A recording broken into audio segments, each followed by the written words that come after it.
Bien, pues el tema de hoy es inseparables, nuestra posición y condición en Cristo, ¿ok? ¿Cuántos sabían que somos inseparables de Dios ahora en Cristo? ¿Cuántos sabían eso?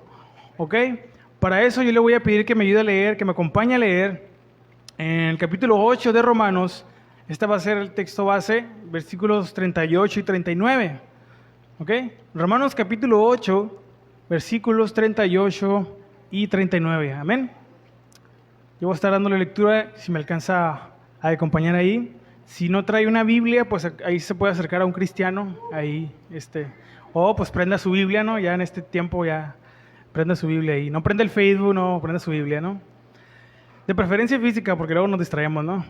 Bien, Romanos 8, versículos 38 y 39, dice así: por lo cual estoy seguro de que ni la muerte, ni la vida, ni ángeles, ni principados, ni potestades, ni lo presente, ni lo porvenir, ni lo alto, ni lo profundo, ni ninguna otra cosa creada nos podrá separar del amor de Dios que es en Cristo Jesús, Señor nuestro. Acompáñenme a hacer una oración ahí donde se encuentra. Amén. Vamos a cerrar nuestros ojos en respeto y reverencia al Señor y a inclinar el rostro.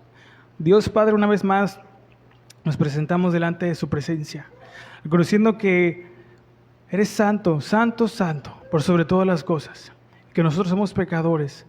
Hoy reconocemos nuestra necesidad de ti, de tu palabra, de tu instrucción, de la guía de tu Santo Espíritu, de que sin ti nada somos y nada valemos, que fuera de ti, Señor, no hay nada que valga la pena tener o lograr o conseguir. Padre, en esta mañana te pedimos perdón si venimos con una actitud equivocada, con una motivación equivocada.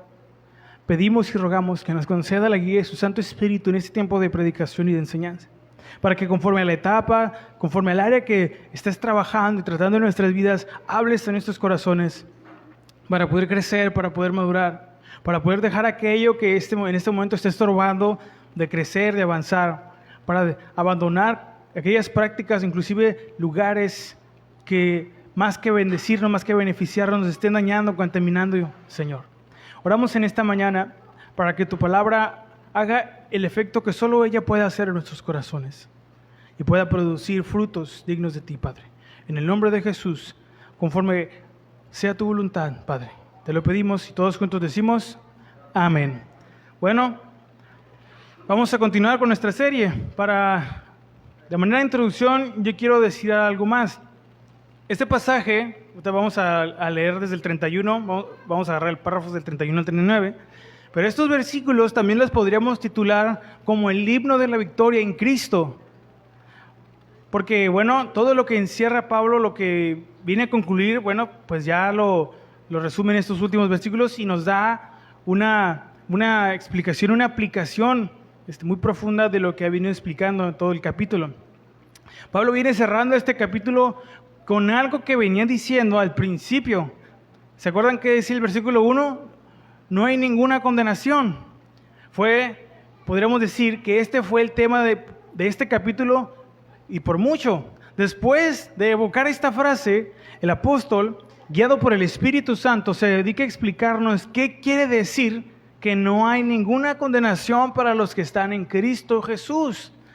Comúnmente, tradicionalmente, en las Biblias tiene un título ahí que dice la vida en el Espíritu, ¿no? Pero realmente Pablo está explicando por qué no hay, o qué quiere decir que no hay ninguna condenación en Cristo y todo lo que esto conlleva. El cierre de este capítulo es muy interesante porque a lo largo de todo pues vaya la redundancia, capítulo nos mostró la naturaleza de la obra de Dios en Cristo. Todos los que llegan a estar en Cristo experimentan todo lo que Pablo explica desde el versículo 1 hasta el versículo 39. Amén. Así que, sin más, vamos a leer todo el párrafo completo desde el versículo 31 hasta el 39, por si no leímos en toda la semana, pues aquí ya de perdida repusimos medio día, ¿no? Fíjese, versículos del capítulo 8 de Romanos 31 al 39, voy a leer, amén. Dice así: ¿qué pues diremos a esto? Si Dios es por nosotros, ¿quién contra nosotros? El que no escatimó ni a su propio Hijo, sino que lo entregó por todos nosotros, ¿cómo no nos dará también con Él todas las cosas? ¿Quién acusará a los escogidos de Dios? Dios es el que justifica. ¿Quién es el que condenará? Cristo es el que murió, más aún, el que también resucitó, el que además está a la diestra de Dios, el que también intercede por nosotros. 35. ¿Quién nos separará del amor de Cristo? ¿Tribulación o angustia o persecución o hambre o desnudez o peligro o espada? Como está escrito, por causa de ti somos muertos todo el tiempo, somos contados como ovejas de matadero. Antes, en todas estas cosas somos más que vencedores por medio de aquel que nos amó. Por lo cual estoy seguro de que ni la muerte, ni la vida, ni ángeles, ni principados, ni potestades, ni lo presente, ni lo porvenir, ni lo alto, ni lo profundo, ni ninguna otra cosa creada nos podrá separar del amor de Dios, que es en Cristo Jesús, Señor nuestro. Bueno, pues este es el último fragmento del capítulo donde Pablo explica a manera de conclusión, resume todo lo que ha venido enseñando. Y vamos a estar dando 5 puntos principales, y no son 2 horas de predicación, ¿verdad? No se vayan a asustar, pero van a ser puntos muy sencillos y muy aplicados a lo que hemos venido ya diciendo. El primero de lo que vamos a hablar es de nuestra mayor seguridad. Y el versículo 31 dice Pablo, ¿verdad? ¿Qué pues diremos a esto? Si Dios es por nosotros, ¿quién contra nosotros? La terminología en este primer versículo, ¿verdad? Cuando dice, ¿qué pues diremos a esto? La terminología es la de los tribunales de justicia, semejante o muy parecida a los de los debates de Job. ¿Se acuerdan del libro de Job? Lo vimos este último mes. O a de Zacarías 3. El plan salvífico de Dios deja patente a los cristianos que Dios está de su parte. ¿Ok? Bueno, ¿qué pues diremos a esto? Exactamente a qué. ¿Qué podemos decir? Bueno, pues a todo lo que Pablo vino diciendo durante todo este capítulo. ¿Y qué fue todo lo que Pablo dijo? Pues empezó diciendo que ninguna condenación hay. Esta frase puso el cimiento sobre el cual se construiría toda la enseñanza de este capítulo. A raíz de eso, nos comenzó a explicar por qué no hay ninguna condenación para los que están en Cristo. Ninguna condenación hay. Vino a solucionar el conflicto del capítulo 7, ¿se acuerdan? Para darnos esta esperanza eterna de que ya no hay ninguna condenación para los que están en Cristo. No puedo explicar el capítulo 7 porque ya se expuso, pero ahí están las enseñanzas para poder entender cuál era el conflicto que Pablo presentaba ahí, ¿no? La lucha con el pecado y la carne. Pero bueno, estar en Cristo, esta es la mejor condición y posición en la que alguien puede estar jamás. Pues nos pone en una correcta relación con Dios. No es que nuestra condición mejorara, porque puede como que interpretarse así, no es, más bien es transformada completamente. Estar en Cristo es una condición completamente diferente porque cambia el rumbo de nuestra vida y al mismo tiempo se manifiesta o se debe manifestar en nuestro diario vivir. Y bueno, la evidencia de estar en Cristo es andar conforme al Espíritu de Dios. Aquí, a manera de resumen, voy a recordar lo que hemos visto a lo largo del capítulo, ¿ok? Por si a lo mejor, pues aquí no somos de mente de elefante, pero de manera muy sencilla vamos a recordar algunas cosas para que podamos conectarnos con el hilo del pensamiento que Pablo expuso a lo largo del capítulo, ¿ok? Entonces, la evidencia de estar en Cristo es andar conforme al Espíritu de Dios y no conforme a la carne.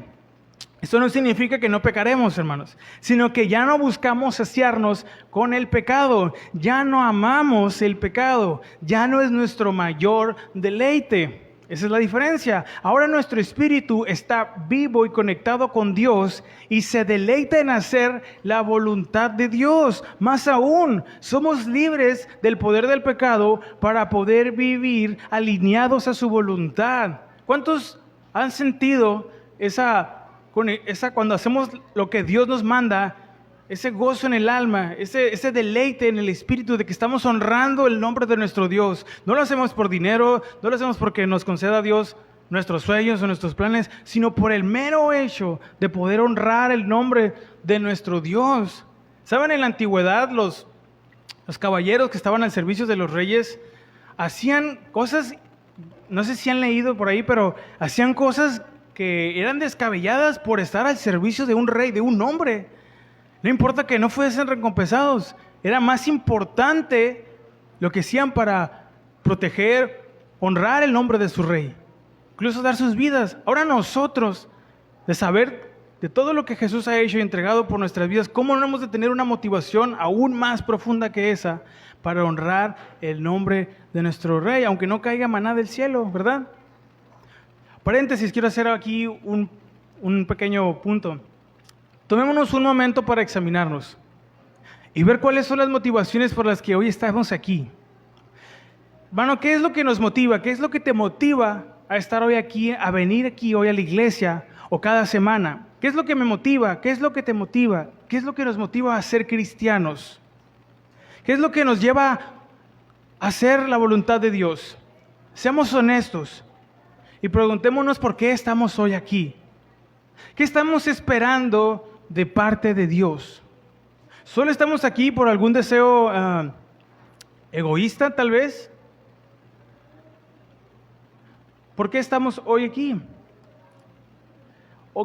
Creo que a veces no estamos entendiendo lo que verdaderamente significa seguir a Cristo. Y no estoy diciendo que Dios no puede transformar la vida de algún familiar, o que Dios pueda restaurar su matrimonio, o que pueda sanarle de una enfermedad o de algún malestar, o algún milagro, ¿no? Yo no estoy diciendo eso, no para nada. Pero esas, hermano, hermana, no deben ser las motivaciones por las que debemos estar hoy aquí. Y no son motivaciones correctas. Se oye un poquito feo, pero es la realidad. Recordemos que Dios, ¿se acuerdan lo que vimos la semana pasada? Es un Dios de etapas y de procesos. Y que lo más importante es que su carácter sea formado en nosotros, independientemente de que lo que a veces deseamos se cumpla o no. Parafraseando las palabras de Pablo en el capítulo 13 de 1 Corintios, podemos decirlo de esta manera: ¿de qué me servirá tener todo lo que yo quiero si al final no tengo lo más importante? Así que antes de seguir, examinemos nuestras motivaciones de las cuales estamos hoy aquí. Claro que Dios puede hacer algo, puede bendecir su vida, puede hacer algo en sus vidas personales, bendecir, pero recordemos que hay algo que debe estar por sobre todas esas cosas que a veces deseamos. Y es que el carácter de Cristo se ha formado en nosotros, o sea, hacer la voluntad de Dios, independientemente de todo lo que a veces deseamos se consiga o no. Bueno, pues ahora en Cristo podemos vivir, cerrando esta paréntesis, en una correcta relación con Dios por lo que Jesús hizo. Más adelante voy a explicar por qué hicimos este paréntesis. Él vino y tomó nuestro lugar para derrotar el poder del pecado y de la muerte. Ciertamente, el pecado no ha desaparecido, ¿verdad? ¿Cuántos saben eso?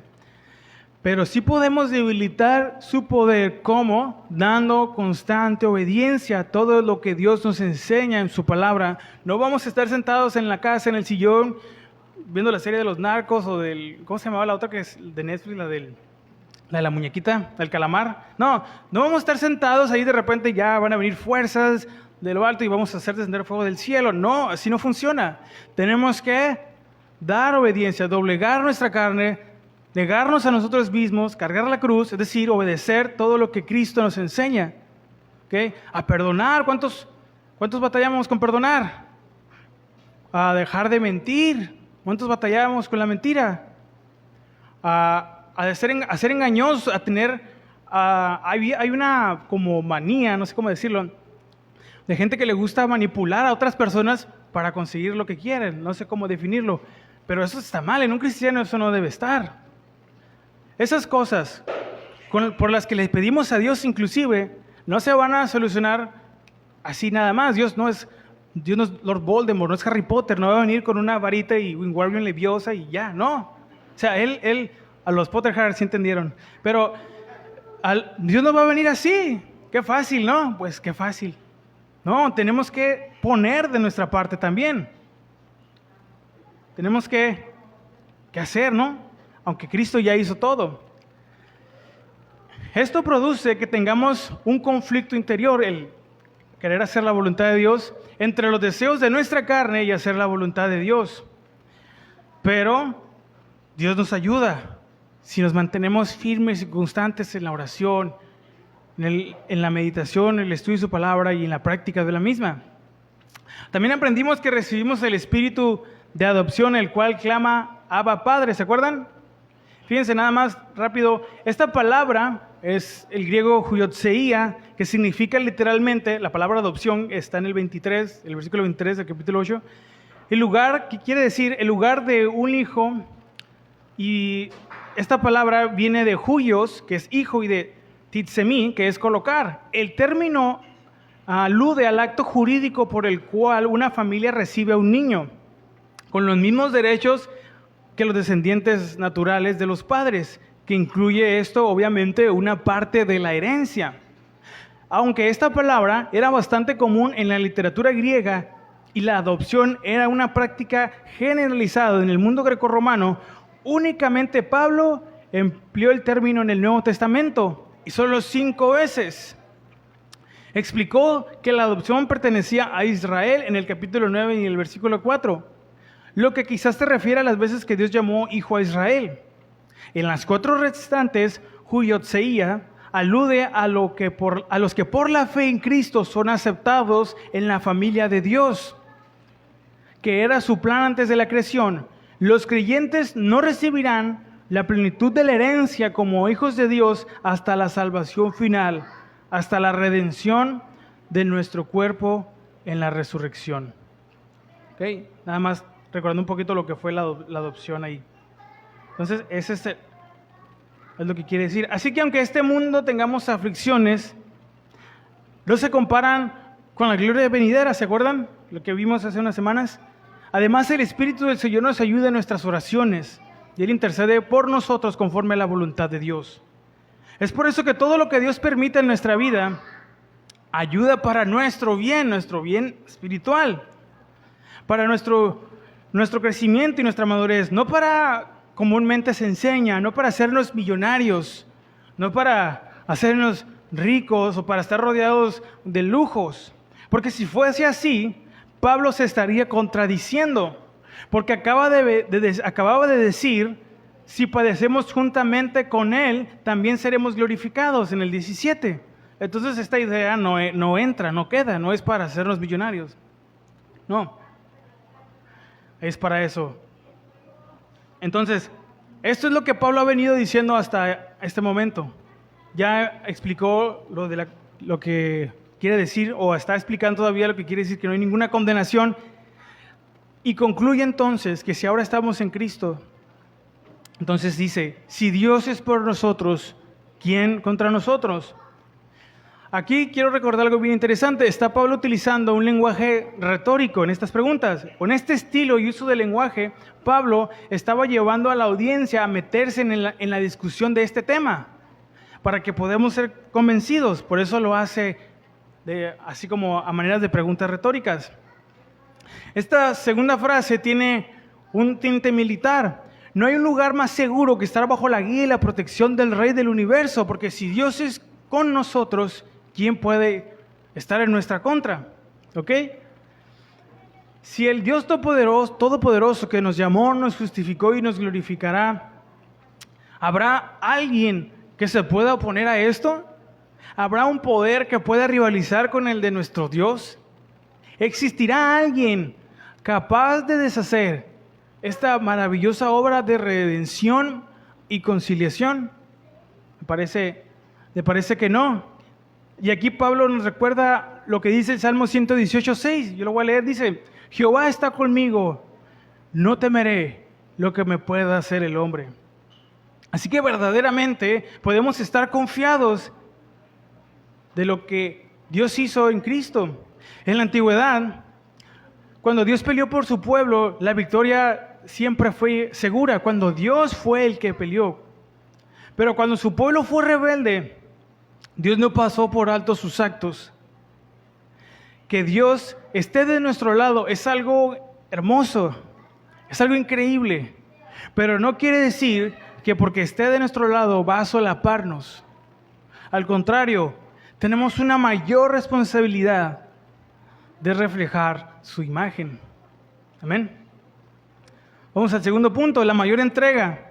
8:32 de Romanos dice así: el que no escatimó ni a su propio Hijo, sino que lo entregó por todos nosotros, ¿cómo no nos dará también con Él todas las cosas?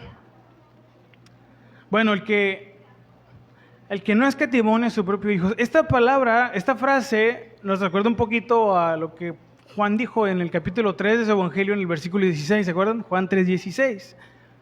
La palabra escatimó quiere decir ahorrar, evitar. Esto es, evitar la inflicción de aquel mal o retribución que está decretado. Esta frase, en este pasaje, habla del don de Dios que dio a su Hijo, entregándolo a la muerte por nosotros. Y bueno, pues Dios no evitó esto. Dios no hizo, es algo fuerte lo que tiene que pasar, pero Dios no lo evitó. Pudo haberlo evitado, pero no lo evitó. Y pues bueno, esta entrega de parte de Dios es sublime, pues nos muestra hasta dónde llega su amor. Si usted se da el tiempo de leer un poquito acerca de otras culturas, en otras civilizaciones, en otras mitologías, no se va a encontrar actos de este calibre de los supuestos dioses por su pueblo. Todos los demás dioses eran distantes, arrogantes y exigían demasiado y daban muy poco.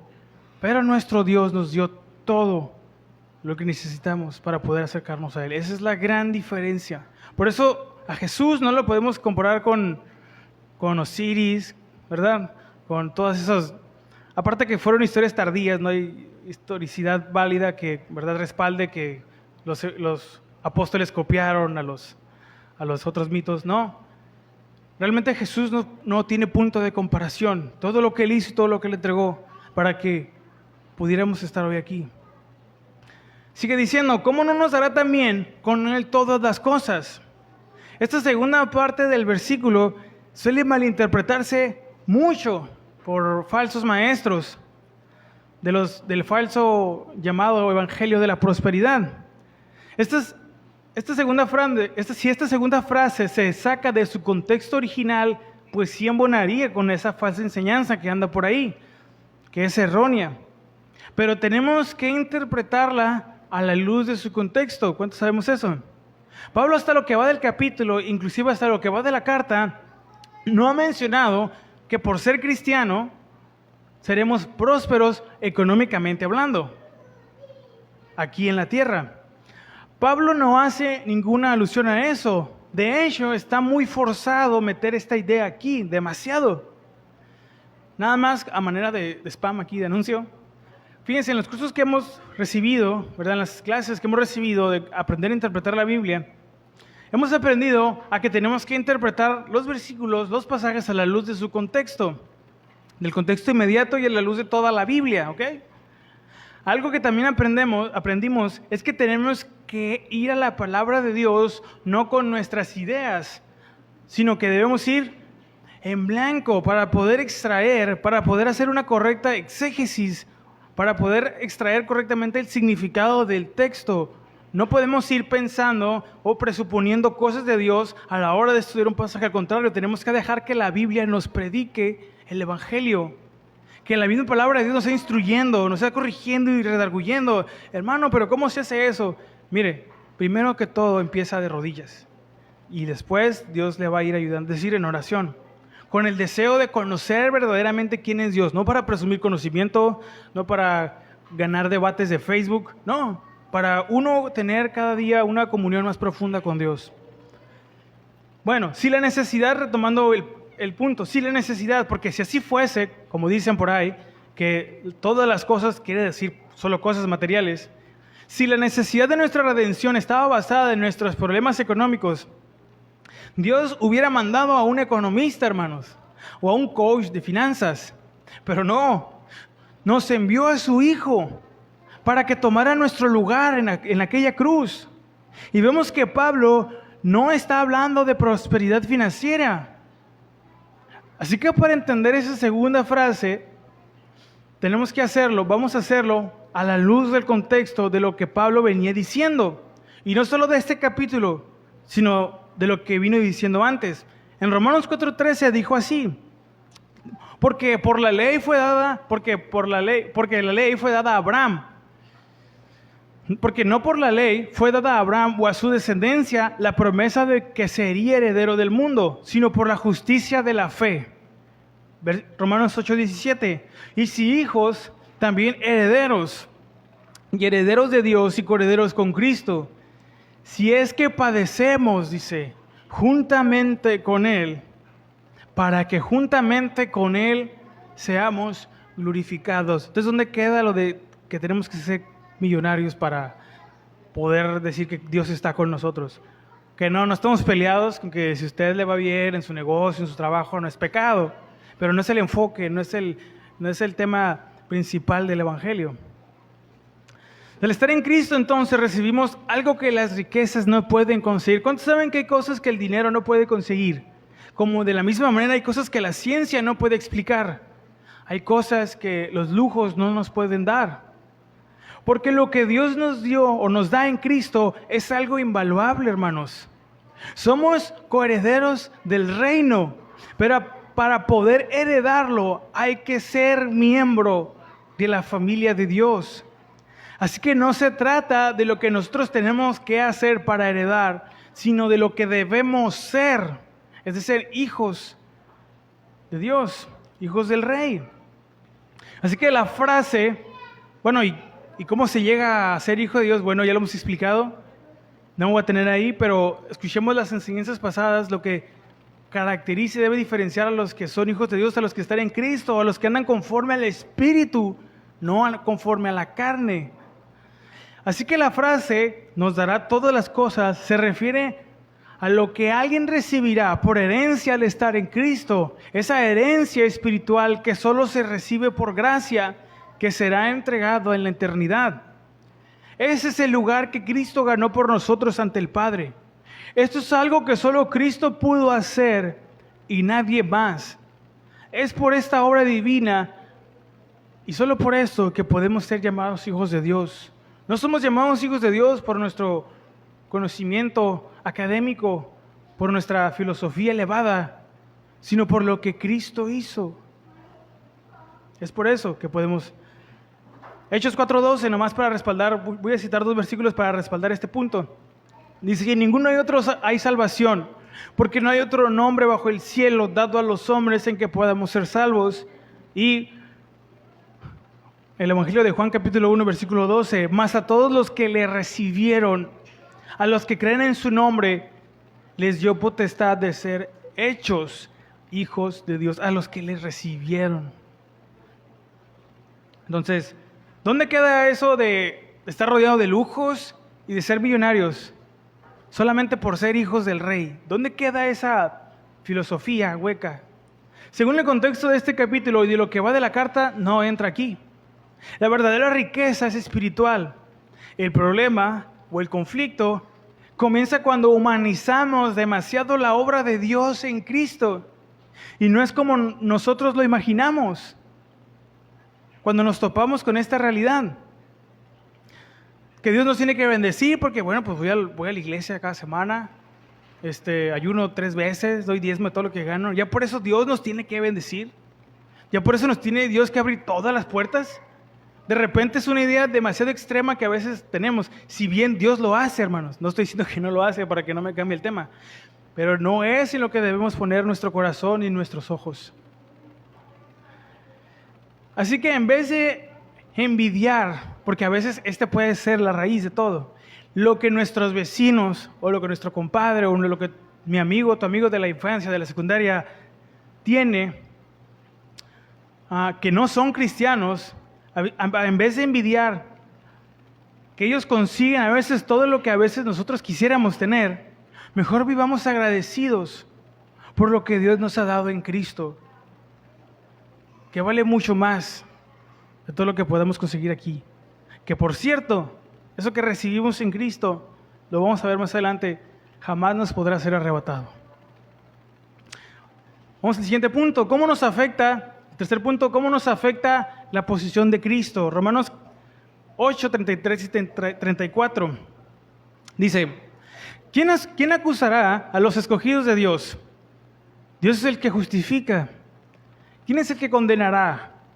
Cristo es el que murió, más aún el que también resucitó, el que además está a la diestra de Dios, el que también intercede por nosotros. Justificados, ya aprendimos esto en el capítulo 5, ¿se acuerdan? Pablo aquí está cerrando una sección de la carta, por eso menciona otras cosas que ya había dicho. Ya aprendimos lo que quiere decir ser justificados, lo que quiere decir estar justificados ante Dios por medio del sacrificio de Cristo. Si ya hemos sido justificados, entonces no hay un juicio superior al de Dios, no hay. Nadie puede venir a deshacer lo que Cristo hizo para acercarnos al Padre. No existe nadie que pueda hacerlo. Nadie puede condenarnos. Cristo pagó la deuda en esa cruz. Y no solo eso, sino que además resucitó, derrotando así el poder del pecado y de la muerte. Esto complementa lo que se dijo en el versículo 1 de este capítulo. Es por eso que ya no podemos ser condenados una vez estando en Cristo. Pues lo que Él hizo está mucho más allá de lo que cualquier ser humano jamás pudiera imaginar. Es algo bien increíble, es algo bien profundo. Palabras nos faltan para poder escribir todo lo que Cristo consiguió con su vida, muerte y resurrección. A veces eso solo se toman palabras tradicionalistas, ¿no? Pues sí, el día del Señor, la resurrección. Pero hermano, hay muchas cosas que se cumplen en la obra de Cristo. No es el tema aquí, pero hay muchas cosas que se cumplen. De todo lo que ameritaba satisfacer la ira de Dios y que Cristo lo hizo. Dice que está a la diestra del Padre. Fíjense, aquí hay algo bien interesante. A lo mejor ya lo hemos leído, tal vez no. La mano derecha era simbólica en el mundo antiguo. Se creía que con ella se confería gracia o se pronunciaba castigo. ¿Cuánto le han hecho así a sus hijos? Con la vara también, ¿no? Además, la mano derecha representaba la autoridad de un individuo, el instrumento para llevar a cabo las intenciones de una persona. La mano derecha, en particular, era especial por dos razones. Primero, porque la mano izquierda se reconocía universalmente como la que se usaba para propósitos sanitarios y por lo tanto se respetaba menos que su compañera. Segundo, ya que la mayoría de las personas eran diestras, la mano derecha se consideraba que tenía más fuerza y destreza superior innata. Debido a su estatus físico especial, a la mano derecha se le asignó un significado metafórico importante, que con frecuencia expresaba bendición, fraternidad o consuelo. Ciertos actos de limpieza ritual, así como la ordenación del sacerdocio arónico, involucraban la mano derecha o el dedo o el lado derecho. La mano derecha también se usaba en juramentos en cuestiones jurídicas, ya que se creía que representaba el carácter, la voluntad y las acciones del individuo que presentaba el juramento. En la literatura, la mano derecha personificaba el carácter y las hazañas de un rey o deidad, mientras que en la Biblia hebrea representaba la fuerza y provisión máxima de Dios para su pueblo. No sé si han puesto atención, pero por ahí anda una imagen, un sello, un símbolo antiguo de la iglesia, donde está un cordero, ¿verdad? Está una paloma y está una mano arriba. No sé si han mirado, es una mano derecha que representa al Padre, al Hijo y al Espíritu Santo. Bueno, pues de ahí se toma. Sentarse a la mano derecha, fíjense, de un gobernante o anfitrión significaba ocupar un lugar de máximo honor. Esta posición se consideraba un indicador del poder y la autoridad del que la ocupaba. La persona que se sentaba a la derecha del rey era, como en el modismo actual, su mano derecha.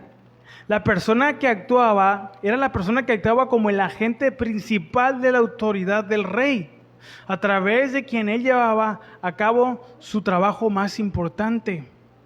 Además, sentarse al lado derecho de una declaración era una declaración de fraternidad y favor entre la figura central y el individuo honrado de tal manera.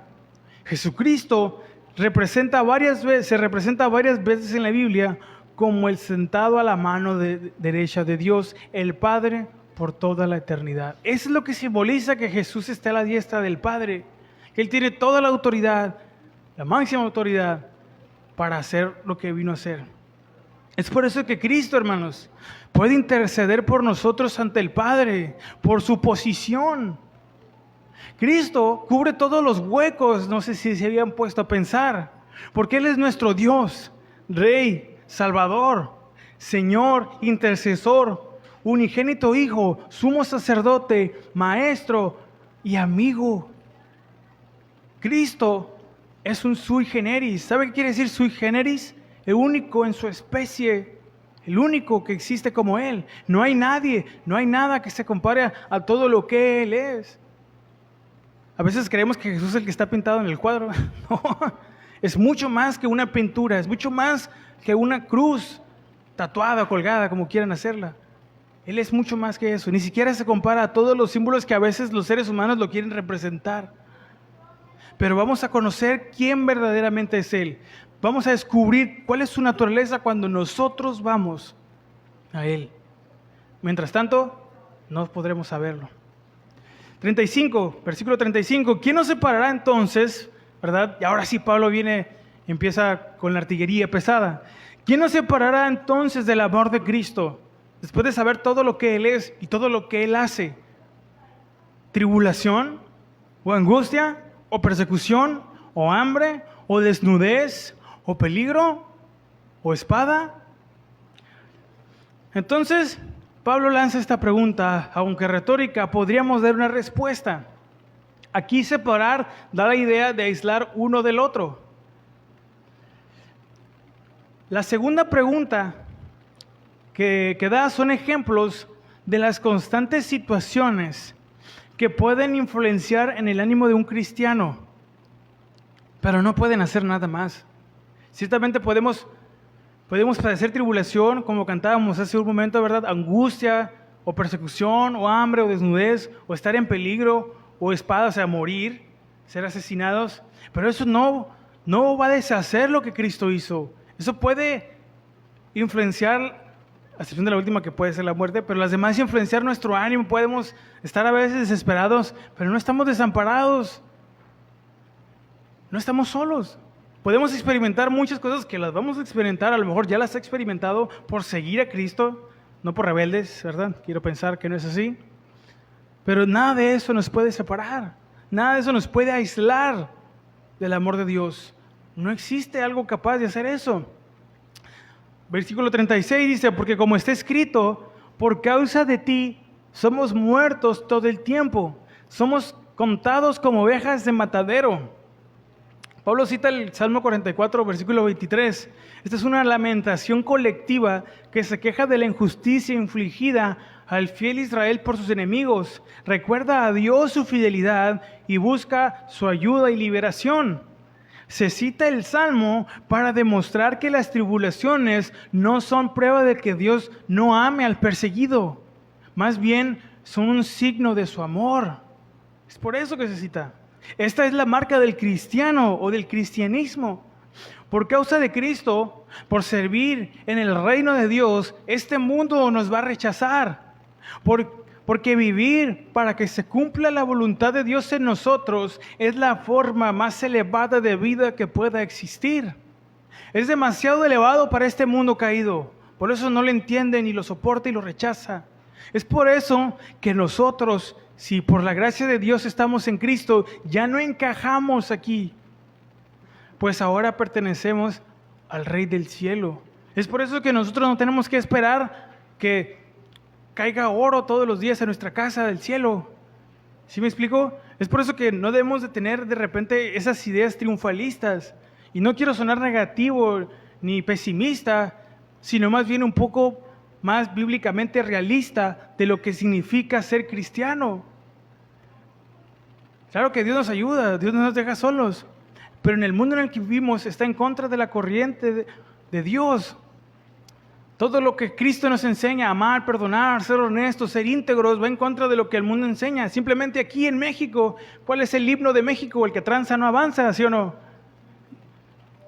¿Cómo esperamos nosotros resplandecer en este mundo si seguimos esa corriente? ¿Cómo esperamos nosotros marcar la diferencia si nos camuflajeamos con esas corrientes? ¿Cómo esperamos que alguien, así como nosotros una vez fuimos encontrados con Cristo, sea encontrado por Dios, si estamos viviendo igual que nuestros compañeros de trabajo, si platicamos las mismas cosas, si ofendemos de la misma manera, si hablamos el mismo lenguaje, si escuchamos su misma música, si vamos a los mismos lugares que ellos? ¿Cómo podemos ser la iglesia si no estamos siendo guiados, si no estamos andando conforme al Espíritu de Dios? Qué fácil es decir soy hijo del rey, ¿verdad? Que todo merezco lo mejor sin hacer nada de lo que Cristo nos pide. Esa es la mentalidad del mundo. Esa es la mentalidad de los seres humanos, es la naturaleza caída, que quiere todo lo que Dios da sin hacer todo lo que Dios pide. Esa es la gran diferencia. Fíjense lo que dijo Pablo. Bueno, alguien aquí diría, qué mala promoción del cristianismo estás dando, hermano. Bueno, yo no estoy promocionando el cristianismo como si fuera una marca. Pero no tenemos por qué transmitir, hermanos, o comunicar una idea errónea o falsa de lo que implica seguir el ejemplo de Jesús. Y si alguien sabía lo que realmente era padecer por seguir a Cristo, era Pablo. Fíjense en lo que dijo en 2 Corintios capítulo 4, versículo 11. Yo voy a leer por cuestiones de tiempo si me alcanza a acompañar. Si no, pues ahí se lo tatúo en el corazón. No se crea. 2 Corintios 4, 11 dice, es cierto, vivimos en constante peligro de muerte porque servimos a Jesús, para que la vida de Jesús sea evidente en nuestro cuerpo que muere. Ciertamente ahorita, actualmente, no nos meten a la cárcel por ser cristianos, que ya falta poco, ¿no? Pero ahí se va a purificar la iglesia. Pero si fuese el caso, ¿cuántos de aquí ahorita estuviéramos en la cárcel por ser cristianos? ¿O cuántos les gusta esa idea de que por ser cristianos es símbolo de perder todo lo que hoy tenemos? Casa, derechos civiles. Nada, eso no embona con lo que a veces nos gustaría recibir de parte de Dios, ¿sí o no? Pero pasa. Aquí no, en otras partes del mundo ya ha pasado a lo largo de la historia. Este es el verdadero costo de ser cristiano. Eso es lo que verdaderamente significa ser cristiano. No, yo no creo que Dios sea tan malo. Vámonos de aquí. Aquí los hermanos están bien fatalistas, puras malas, te dan el ánimo para abajo. Hermanos, si pudiéramos ver tan solo un poco el pecado como Dios lo ve, créame, que la pensaríamos antes de pecar. Si tan solo pudiéramos dimensionar un poco las cosas desde como Dios ve, estaríamos aterrados de las cosas que hemos hecho.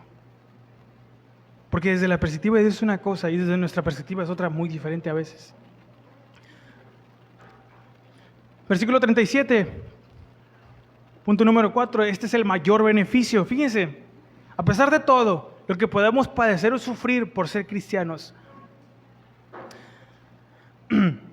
antes, en todas estas cosas, somos más que vencedores por medio de aquel que nos amó. Yo me acuerdo que aquí, en manera de paréntesis, cuando estaba en la secundaria, no fue hace mucho, había un compañero de mi salón que él tenía, no era cristiano, pero él tenía un tío que era pastor. Y él se burlaba de mí porque, pues yo empecé a ir a la iglesia cuando estaba en la secundaria, ¿no? Y él se burlaba de mí y yo me llevaba la Biblia en la mochila, ¿no? Porque salía en la tarde, los servicios eran en la tarde, yo estaba en la tarde, era de los matones de la tarde. Entonces, me tocaba saliendo de la secundaria ir a la iglesia y quedaba cerca, ¿no? Entonces, se burlaba de mí y a veces había una clase que teníamos, era computación. Entonces, nos pedían llevar un USB, pues teníamos que usarlo, ¿no? Para guardar los trabajos. Pues yo, empecé a guardar una que otra alabanza ahí. Y una vez quise poner una alabanza y este amigo se puso bien raro y arrancó el USB de la computadora. No la pongas aquí, eso y que no sé qué. Y yo me quedé, ¿pero por qué? Hasta en eso Hasta en eso, hermanos, se ve el rechazo del mundo por el cristianismo. ¿Qué le afectaba que yo pudiera? Digo, no es la tribulación del siglo, pero hasta en eso se ve el rechazo del mundo por las cosas de Dios. Pero bueno, en fin, en la antigüedad, fíjense, cuando un rey iba a la guerra y resultaba victorioso o vencedor, ¿quién era el más beneficiado de esto? El pueblo, sin tener que participar directamente a veces en la batalla. De la misma manera, la victoria que nuestro Rey Jesús nos da es el mayor beneficio que pudiéramos imaginar. Sin nosotros haber participado verdaderamente, sin nosotros meter las manos, porque no podíamos. Él lo consiguió. Esta es la victoria absoluta que tenemos en Cristo. El pecado nos alejó de Dios, pero la sangre de Jesús, es decir, su sacrificio, hace posible recuperar esa unión espiritual con Dios. Ahora podemos disfrutar de esa conexión con el Padre, es decir, sentir su presencia, su guía, podemos obedecer su palabra, pues ahora somos libres para poder hacerlo. Antes en que quisiéramos no podíamos y no entendíamos por qué debíamos hacerlo. Dios no encajaba en nuestra lógica y dicho de paso sea, no encaja. Pero ahora entendemos que no se trata de entender todos los misterios de Dios, de descubrir la ecuación que define a Dios, sino de amar y obedecer a Dios. Es muy diferente eso. ¿Qué más podemos pedir, hermanos? Al principio preguntaba, ¿por qué estamos hoy aquí? ¿Se acuerdan? ¿Qué estamos esperando que Dios haga? Pero en serio, no podemos pedir algo mejor que ser más que vencedores en Cristo. No podemos pedir algo que sea mejor que esto. Es en serio, hermanos. Esta frase también suele ser malinterpretada, tristemente. Se enseña, basándose en este versículo o en esta frase, que todo lo que hagamos tiene que prosperar independientemente del método y a veces de las intenciones. Pero en realidad Pablo no está hablando aquí de eso.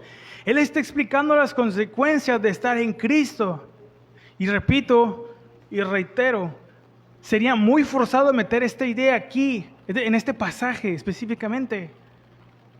Eso no tiene nada que ver. Más que vencedores, nos debería provocar gozo en el alma y gratitud por saber lo que ahora somos por gracia y lo que tenemos por gracia en Cristo. En vez de producir una actitud altiva y arrogante de que ahora merecemos lo mejor por ser hijos del Rey. ¿De dónde se sacan esas ideas? ¿De la Biblia? No. Ha de ser del libro del Mormón o del manual de los masones que andan por ahí. Porque para empezar no podemos jactarnos de esta victoria porque nosotros ni siquiera la conseguimos. Decir, somos más que vencedores en Cristo, nos debe recordar a quién pertenecemos y a quién servimos.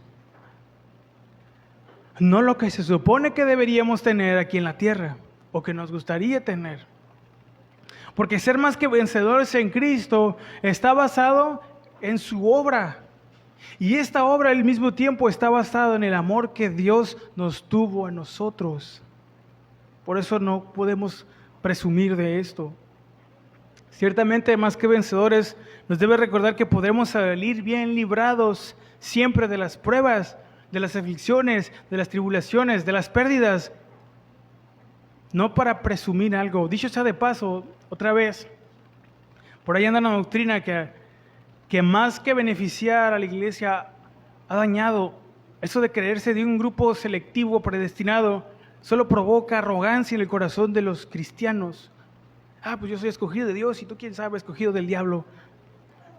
Más que beneficiar ha dañado.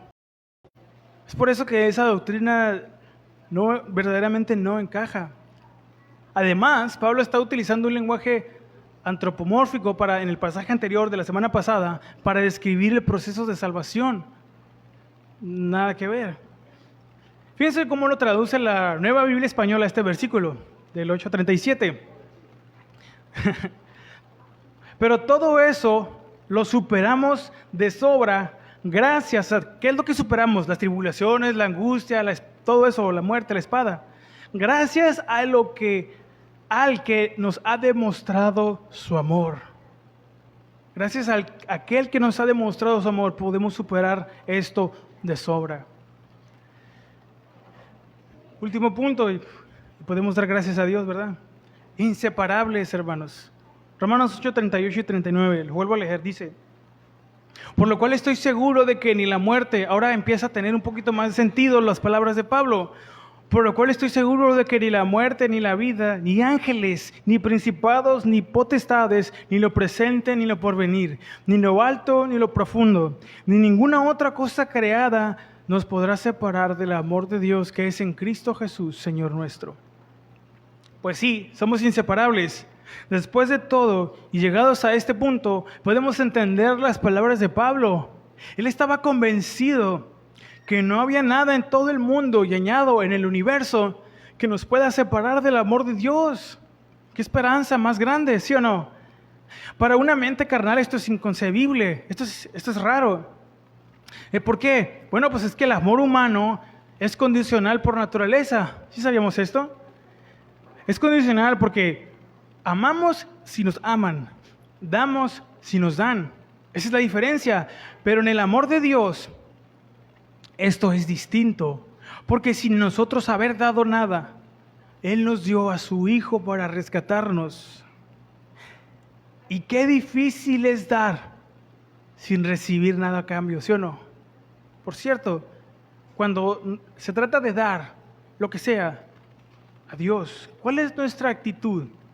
Bueno, pues yo voy a dar más esta semana para que al final del mes Dios me bendiga con más dinero. ¿Qué concepto tenemos de dar a veces? Pablo decía que es más bienaventurado dar que recibir. Porque nosotros nos tenemos que dar como el mundo da, esperando algo a cambio. Sino damos porque se nos dio algo de valor incalculable. No damos para recibir, damos porque ya se nos dio. Ese es el principio del dar en el cristianismo.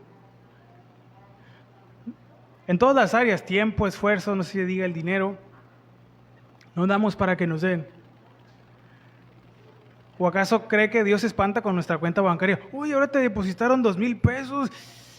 No, yo creo que no.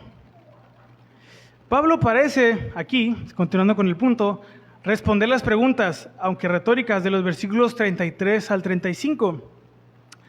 Si lo parafraseamos, podría decir algo parecido a esto. ¿Quieres saber qué nos puede separar del amor de Cristo? Nada, absolutamente nada. No existe nada que nos pudiéramos imaginar o hacer que nos pueda separar del amor de Dios. Porque así de largo, alto y profundo es su amor. Es infinito e inagotable, y lo más hermoso, no depende de nosotros. En los versículos 33 y 34, 35 y 37, se han citado dos series de obstáculos, o aparentemente obstáculos, para el amor de Dios o para el amor de Cristo. Y aquí se da una tercera: ángeles, principados, potestades. Bueno, estos suelen interpretarse como espíritus de rangos diferentes, pero no está claro si son buenos o malos. En cualquier caso, ni siquiera tales seres podrán separar a los cristianos del amor de Dios. Pablo tal vez esté enumerando fuerzas que los pueblos antiguos consideraban hostiles a los seres humanos. Tiene el 39, cuando habla de la altura y la profundidad.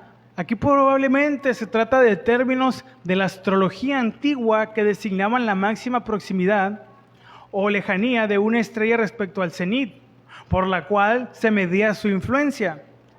Ni siquiera esas fuerzas astrológicas pueden separar a los cristianos de este amor divino, el amor de Dios que es en Cristo Jesús. El amor de Dios manifestado en Cristo es así la base inconmovible de la vida y de la esperanza de los cristianos. Sí, que tú seas Géminis, Aries, que tengas la luna en Virgo, no te puedes separar del amor de Cristo, aparte que no creemos eso, ¿no? Esto es algo glorioso, hermanos. Es por eso que podemos vivir tranquilos y sin temor del peor de los males, porque nuestras vidas están seguras en Cristo. ¿Se acuerdan del Salmo 23? Aunque ande en valle de sombra de muerte. Y esto no quiere decir que por tener esta seguridad en Cristo vamos a ser irresponsables en cuanto a lo secular, sino que al contrario, tenemos una motivación eterna para poder ser esos Cristos pequeños aquí en la tierra hasta el día en que Él regrese. Todo lo que nos toque hacer, trabajar, lo hacemos por amor y agradecimiento a aquel que dio todo para rescatarnos. Estamos aquí hoy porque queremos aprender a conocer a Dios, su naturaleza y su carácter, aprender a hacer su voluntad y todo lo que eso significa, no para que nos caiga un carro del año, no para que nos regalen un traje Hugo Boss de $500 o Balenciaga, ¿verdad? Vámonos hacia el final. Quiero estar haciendo un llamado a la acción. Ya le copié al pastor, no, hermanos, es parte de las enseñanzas. Después de todo lo que hemos dicho, ¿cómo estamos respondiendo a esto, ante esta realidad, ante esta verdad? ¿Realmente lo creemos o todavía tenemos alguna duda de esto? Dios ya hizo su parte en amarnos y darnos a su Hijo para salvarnos. ¿Qué estamos haciendo nosotros? ¿Esperar a que todo salga bien nada más porque venimos a la iglesia o estamos realmente comprometidos a verdaderamente reflejar lo que significa estar en Cristo? Hermanos, le quiero decir algo que a lo mejor ya lo hemos dicho, pero creo que es necesario repetirlo. A veces Dios no nos va a dar todo lo que le pedimos. A veces no de la manera en que se lo pedimos, ni a veces en el tiempo en que se lo pedimos, porque sabe que, primero que nada, Él nos ama. Y segundo, nos conoce mejor que ni nosotros. Sabe qué tan dañino o beneficioso puede ser concedernos o respondernos ciertas peticiones. Por eso nosotros, a la hora de orar, no debemos estar pensando en el problema por el que estamos orando. Al momento de orar, no debemos estar concentrados en lo difícil que puede ser conseguirlo. Una sanidad, un milagro, que Dios transforme, en el caso de los matrimonios, al esposo, a la esposa. No debemos pensar en lo difícil de eso, sino cuando elevemos nuestra oración, nuestra confianza debe estar en lo que Dios puede hacer conforme a su voluntad y creer que si es la voluntad de Dios, lo hará a su debido tiempo. Y no mientras nosotros seguirle siendo, o esforzarnos por seguirle siendo fieles a Él. Eso lo aprendimos en hace como 2 series en la oración a la manera de Dios. Así es como nosotros debemos en parte presentarnos en oración. No exigiéndole a Dios que saliendo del cuarto ya se cumplió todo lo que pedimos. Él es un Dios de etapas y de procesos. Eso nunca se nos debe olvidar. Nunca se nos debe olvidar. Conclusión y aplicación. Una vez, fíjense, a manera de conclusión voy a decir esto. Una vez a mí me preguntaron con respecto al sacrificio de Cristo, que si no había otra manera en que Dios nos pudiera salvar. O sea, ¿por qué Jesús tenía que morir? ¿Por qué Él tenía que sufrir? Si Dios, con todo su poder, no podía, pues, salvarnos de otra manera, ¿no? Si les soy honesto, esa es una muy buena pregunta. Surge de alguien que, ¿verdad? Así que medité un poco en esta pregunta, y no porque dudara, sino por el hecho de tener que dar una respuesta de una manera, pues, sencilla, fácil de entender, porque la persona que me lo preguntó no era cristiana, no era alguien cristiano. Entonces yo estaba en mi trabajo, cuando me hicieron, porque me lo hicieron por Instagram, por cierto, la pregunta. Yo estaba en mi trabajo, así que en ese momento yo no podía hacer un estudio del tema ahí súper exhaustivo, ¿no? No podía estar ahí, pues estaba en medio del trabajo. Entonces, yo lo único que hice fue lo que Dios me ha enseñado en el poco tiempo que tengo de aprender a servir, lo que siempre debo hacer, ir a Él, ¿no? Le pedí dirección, para que la respuesta no fueran mis palabras, sino sus palabras, que fuera Él y no yo. Y fíjense la respuesta que me dio el Señor. Para responder de una manera sencilla, si había otra manera o no existe otra manera de que Dios nos pudiera salvar, la respuesta es no, así, a secas, no. Pero para poder comprender ese no, era necesario preguntarnos otra cosa, o al menos alguien que pregunte eso debería considerar otra cosa. ¿Qué fue lo que se perdió? ¿Qué era lo que el ser humano tenía al principio con Dios? ¿Qué tan profundo era el valor e importancia que tenía eso que se había perdido en el principio para que Dios tuviera que enviar a su Hijo a morir por nosotros? Porque no solo es la muerte de Jesús, ¿ok? Es su vida y es su resurrección. Las cosas que también tenemos que tomar en cuenta, no nomás la parte de su muerte. Porque su obra no se limita solo a su muerte, sino que en lo que está antes y en lo que viene después también.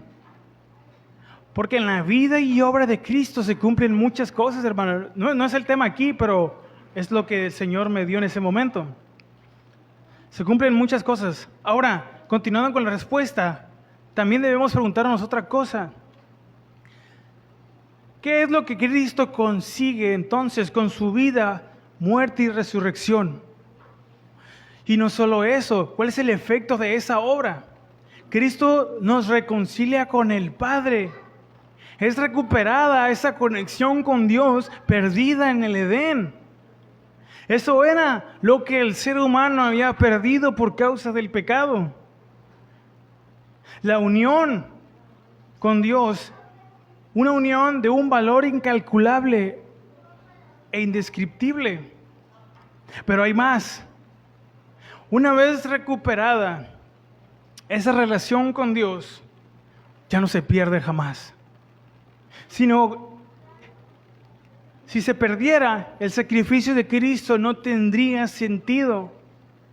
Es por eso que una vez en Cristo, por su gracia, cuando nos acercamos en arrepentimiento y fe, una vez en Cristo, lo estaremos para siempre. Y esa es nuestra esperanza. Yo no sé si el que escuchó le fue suficiente, pero a mí me bendijo mucho.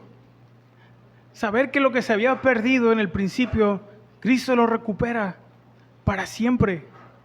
Ya no hay nada, no hay ningún poder que lo pueda deshacer, hermanos. Hermana, no sé lo que estés pasando, no sé cuál sea su necesidad en esta mañana, no sé cuál sea la aflicción que protagonice sus noches, pero hay esperanza en Cristo. Si usted y yo estamos en Cristo, lo estaremos para siempre. Y créame, Dios puede salvar a su tío, a su primo, a su prima, a su tía, a su abuelo. Dios lo puede hacer. Y podemos creerlo. Al tiempo Dios lo puede hacer. Pero ¿y nosotros? Nosotros, ¿qué estamos haciendo nosotros? ¿Cómo estamos respondiendo a esta realidad de Cristo? ¿Estamos creyendo que realmente podemos debilitar el poder del pecado obedeciendo a la palabra de Dios? ¿Estamos obedeciendo a la palabra de Dios? ¿Estamos despojándonos de lo que nos contamina, de las prácticas, de los lugares, de las amistades, que más que acercarnos nos alejan de Dios? ¿O qué estamos haciendo? Desgraciadamente, por los horrores en la historia, hoy la gente tiene una idea muy distante de quién es Cristo y de quién es Dios. Pero hoy es un buen día para empezar a vivir verdaderamente en Cristo y estar completamente tranquilos día y noche por esta esperanza que tenemos en Él. Cierro con esto. El mal del pastor, no cierro ya, no, pero ya así con esto. Romanos 8, 38 al 39 en la Nueva Traducción Viviente. Fíjense cómo lo dice esta versión, cómo lo vierte esta traducción. Y estoy convencido, dice Pablo, de que nada podrá jamás separarnos del amor de Dios. Ni la muerte, ni la vida, ni ángeles, ni demonios, ni nuestros temores de hoy, fíjese, ni nuestras preocupaciones de mañana. Ni siquiera los poderes del infierno pueden separarlos del amor de Dios. Ningún poder en las alturas ni en las profundidades. De hecho, nada en toda la creación podrá jamás separarnos del amor de Dios que está revelado en Cristo Jesús, nuestro Señor. ¿Por qué no nos ponemos de pie para estar terminando, para estar orando y cerrar? Y hermanos, esto es lo que tenemos en Cristo. Nosotros ya no tenemos por qué envidiarle nada al mundo, ni pedirle nada al mundo, ni buscar nada de lo que el mundo ofrece o da, porque ya lo tenemos todo en Cristo. ¿Qué más podemos pedir? ¿Qué aflicción o tribulación puede ser más grande que el gozo y la paz de saber que estamos en Cristo? Que no importa que perdamos nuestra casa, nuestro negocio, nuestro trabajo, eso no va a definir nuestra eternidad ahora en Cristo. Eso lo definió Jesús al vivir, morir y resucitar por nosotros. Es por eso que podemos tener paz en medio de la tormenta, alegría y gozo en medio de las tristezas. Es cierto que hay pérdidas, pero Dios sana, Dios alivia todo eso. Todas las dudas, preguntas que podamos tener, Dios las disipa con el tiempo, siempre y cuando nosotros estemos en una constante comunión con Él. Dios hace todo eso y más. Así que no podemos estar, ni pudiéramos pedir una mejor cosa que poder estar en Cristo, que poder ser inseparables del amor de Dios. Yo quiero hacer una oración para estar terminando. No sé si hay algo que añadir. Después va a pasar el pastor. Yo solo quiero cerrar con una oración y recordarle, hermano, hermana, si usted está en Cristo, lo está para siempre. Y eso no lo tenemos que usar para actuar de una manera liberal. Pues estoy en Cristo, gloria. No, al contrario, es una gran responsabilidad de reflejar el carácter de Cristo. Y al mismo tiempo es una esperanza gloriosa de saber que somos inseparables. Amén. Vamos a orar así como está. Yo le voy a invitar a que cierre sus ojos e inclinemos el rostro. Entonces, Padre, le damos gracias en esta hermosa mañana por su palabra que es fiel y verdadera, porque sabemos y reconocemos que hemos pecado. A veces al poner nuestra vista, nuestros ojos en las cosas de la tierra, en lo que nos gustaría conseguir humanamente hablando. O a veces nos preocupamos demasiado por lo que podemos perder humanamente hablando. No estoy diciendo que no hay que ser responsables, sino que a veces nuestro corazón a veces confía más en las cosas del mundo, en las cosas de la tierra que en ti. A veces realmente no creemos todo lo que podemos o todo lo que somos por su gracia. Padre, oramos, yo oro para poder cumplir con esa meta gloriosa de ser la iglesia que tú quieres que seamos. En nuestros corazones verdaderamente está esta esperanza eterna de que no existe nada ni nadie que nos pueda separar de tu amor, Señor. Yo oro por cada uno de mis hermanos, por cada familia y por cada matrimonio, por cada angustia que puedan tener ahorita, por cada tribulación, por cada preocupación que pueda tener, que los esté desanimando, que los esté desmotivando, que incluso los esté queriendo estar a punto de tirar la toalla. Padre, yo ruego por esas situaciones, por esos conflictos, Padre, que la luz de tu evangelio resplandezca sobre sus corazones, para que te puedan conocer y puedan saber lo que por tu gracia podemos tener en Cristo y lo que por tu gracia podemos llegar a ser. Porque ciertamente aquí no está nuestra recompensa. En este mundo no es el fin, la muerte no es el fin, es el comienzo. En el nombre de Jesús, Padre. Todos juntos decimos amén. ¿Por qué no damos un fuerte aplauso a nuestro Dios?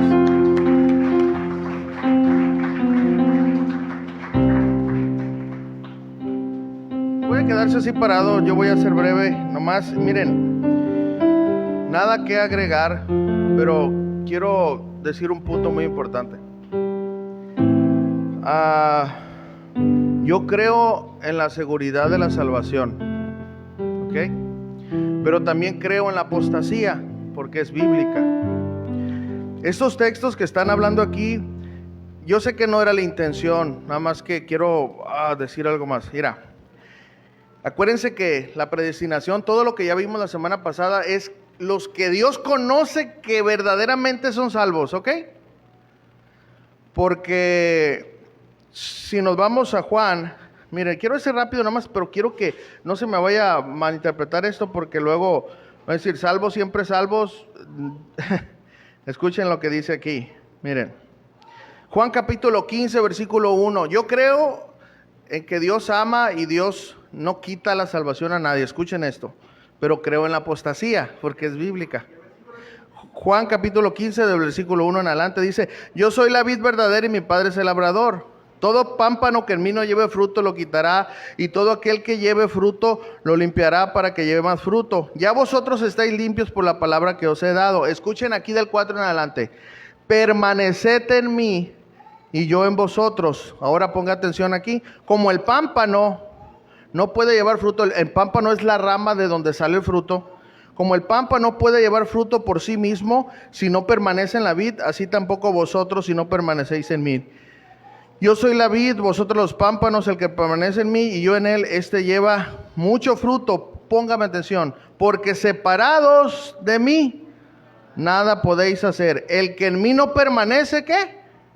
Será echado como pámpano y se secará, y lo recogen y los echarán en el fuego y arden. Escuchen, yo no tengo duda de la seguridad de la salvación, pero esta palabra es de la perspectiva, porque Dios conoce quiénes verdaderamente van a llegar al final. ¿Sí me explico? ¿Sí? Pero en el caminar cristiano, muchos parecen, caminan, pero al final se apartan. Entonces, si alguien está escuchando eso y dice, no, pues gloria a Dios, yo recibí a Jesús y pues ahorita ando en la matraca, pero en el último segundo me arrepiento. No es juego, ¿verdad? Entonces, tenemos que entender que esta perspectiva es la que Dios ya conoce, ¿ok? Dios ya conoce quiénes son salvos y Él sabe quién van a morir siendo salvos.